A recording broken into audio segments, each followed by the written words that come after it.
When I first moved in the apartment, it felt like a fresh start. The city was new, the job was new, and money was tight. So when I found a place on Craigslist, cheap rent, flexible move-in, and close to the subway, I jumped on it. The only catch was I'd be living with a roommate, a guy named Mike. He was quiet when I met him, not quite shy, just off. But he wasn't creepy. Just the kind of guy who wore headphones all the time and talked like he hadn't used his voice in years. The apartment was decent, old but clean, a little dim, but not disgusting. There was one thing that stood out to me, though, when a door at the end of the hallway that was always locked. Mike caught me eyeing it once. "Storage," he said flatly. "Old stuff." A part of me didn't believe him, but I didn't push it. At first, everything was fine. We coexisted without really talking. He had some weird habits, like eating in his room with the door shut or pacing in the living room at night. But I figured we all have quirks. But after a few weeks, little things started happening. I'd leave for work and come home to find my toothbrush damp, like someone had just used it. I thought I was imagining it. Then my charger went missing. I tore my room apart, texted Mike, nothing. 2 days later, I found it, neatly coiled, plugged into the wall where I always kept it. That made me feel a little crazy. But once I came home to find my laundry folded on my bed, and I know I didn't do that. I started keeping my door locked, which I'll admit I should have started when I moved in. One night, I stayed up late grading some papers on my laptop when I heard whispers just outside my door. I froze, trying to listen carefully. It went on for a few seconds, then stopped. I got up, opened the door. Mike's bedroom light was off, door shut. But the so-called storage room door was glowing from the bottom. The next morning, I casually asked, "Did you have someone over last night?" He didn't even look at me, just said, "No." I got chills. Something in me switched. I needed to know what was really happening with Mike or if I was just being paranoid. So I set up my laptop camera. I opened Photo Booth, pointed it at the door to my room, turned the brightness all the way down, and plugged it in. I let it record the entire time I was at work. That night, I watched the footage with my heart in my throat, not sure what to expect. At exactly 3:14 p.m., the door handle turned. My door opened. Mike stepped inside. He didn't move, just stood there, looking at the bed, for almost 5 full minutes. Then he whispered, "She's just like her," after he turned around and walked out. I didn't get much sleep that night. I kept the lights on, locked my door. The next morning, I told him I was thinking of moving out. He didn't say anything, just stared at me, long enough to make me feel my own heartbeat. Then he nodded. "I understand," he said. "You're starting to remember." "Remember what?" I didn't ask. I was afraid to. I don't know what made me do it. Curiosity, fear, stupidity. But I waited until Mike left that afternoon. Then I grabbed a screwdriver from under the sink and went to the locked door at the end of the hall. It didn't take long to pop the latch. The door creaked open. It was dark inside. The smell hit me first. Mildew, sweat, something rotting just beneath the surface. There was a mattress on the floor. No sheets. And stained. A pile of clothes in the corner, women's clothes, and lining the walls were photos. Of me. Taken through the crack of my bedroom door. One was of me brushing my teeth. another, me sleeping. But that wasn't the worst part. There were other photos too, of a different woman. She looked like me. Same hair color, same building. One photo had Sarah written on the back in marker. Below it was a yellowed newspaper clipping. Local woman missing. Since 2019, foul play suspected. Boyfriend still a person of interest. I stepped backward and knocked something off the dresser. It was a box.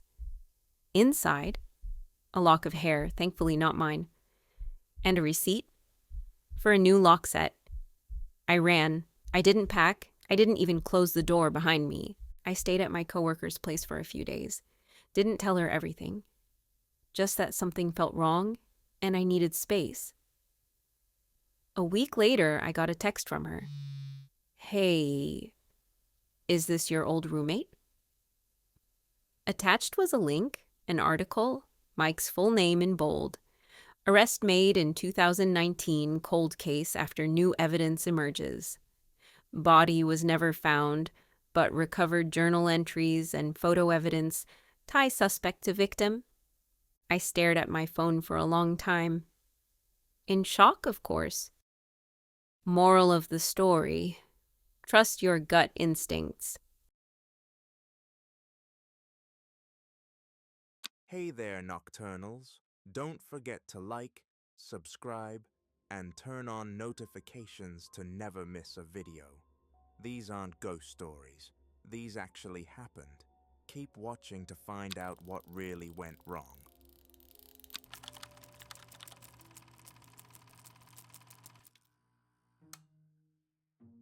When I moved into the cottage, I didn't even notice the old house across the road.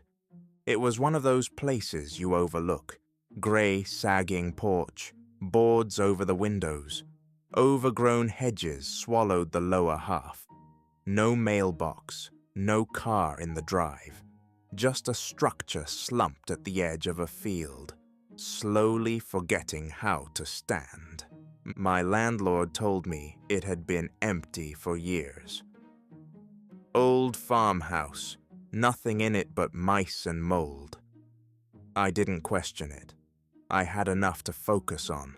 New job, new town, new place to settle. The road was quiet, the woods were dense, and I finally had peace. Until I started waking up at 2:47 a.m. every night.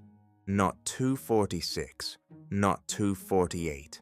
Always exactly 2:47. At first, I thought it was stress, new job jitters or something, but then I noticed the light in the farmhouse, just one, the top right window, behind the boards, a faint yellow glow, flickering like a candle.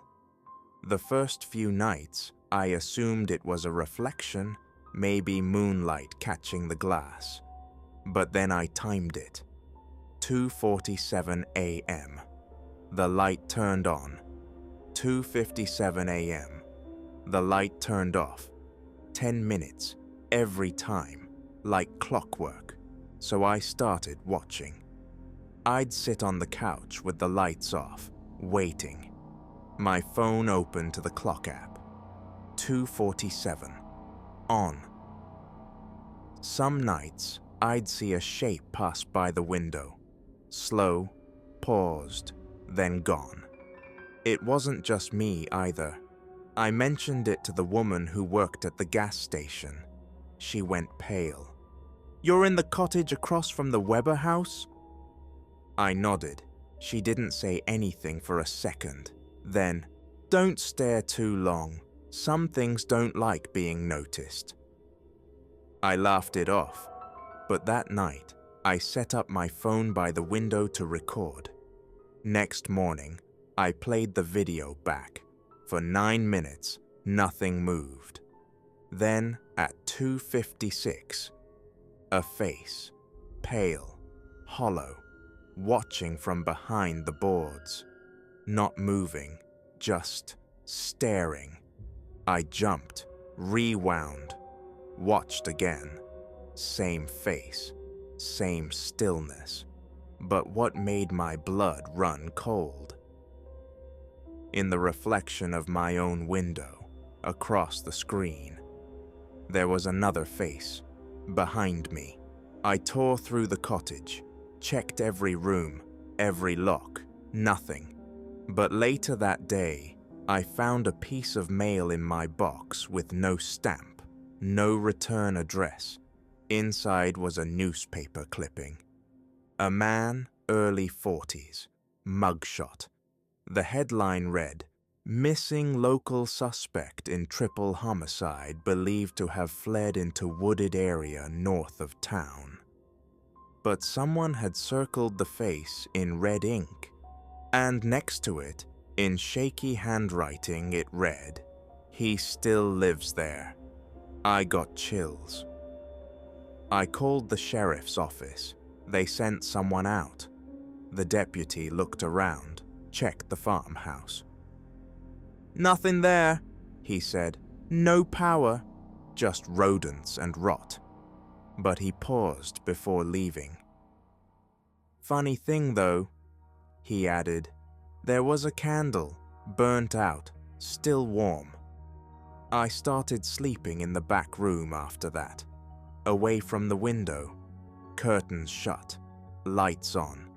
But 3 nights ago, I woke up at 2:47 again. No alarm, just opened my eyes, and the light across the road was already on. Only this time, so was my porch light. I never leave it on. I got up, crept to the front door, and there, placed gently at the threshold, a welcome mat. Old, faded, but stitched into the corner in red thread, 247.